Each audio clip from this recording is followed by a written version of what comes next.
அரிசியே இல்லாத சூப்பரான சிறுதானிய பணியாரம் தான் இன்றைக்கி பண்ண போகிறோம். நான் கம்பம்புல் தான் இன்றைக்கி எடுத்திருக்கேன். அதை நல்லா கழுவிட்டு ஒரு 3 மணி நேரம் ஊற வச்சுருக்கேன்.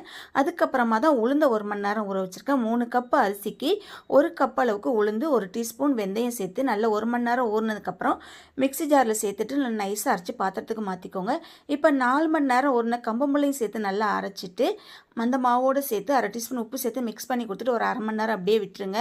இப்போ கேஸ் ஆன் பண்ணி ஒரு கடாயை வச்சுக்கோங்க. 2 ஸ்பூன் எண்ணெய், கடுகு, உளுந்தம்பருப்பு, கருவேப்பிலை, பொடியாக கட் பண்ண வெங்காயம், ஒரு பச்சை மிளகாய், சின்னதாக கட் பண்ண இஞ்சி துண்டு இதெல்லாம் வதங்கிட்டு அந்த மாவோடு சேர்த்துட்டு ஒரு கைப்பிடி அளவுக்கு மல்லி இலையும் பொடிசாக கட் பண்ணி சேர்த்துக்கோங்க.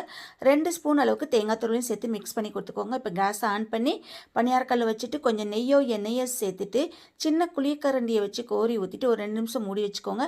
2 நிமிஷம் கழித்து திருப்பி விட்டுட்டு திரும்ப ஒரு 2 நிமிஷம் கழித்து எடுத்திங்கன்னா சூப்பரான கம்பம்புல் பணியாரம் ரெடி. நல்லா ஆரோக்கியமானது. சுட சுட சட்னியோடு சாப்பிட செம டேஸ்ட்.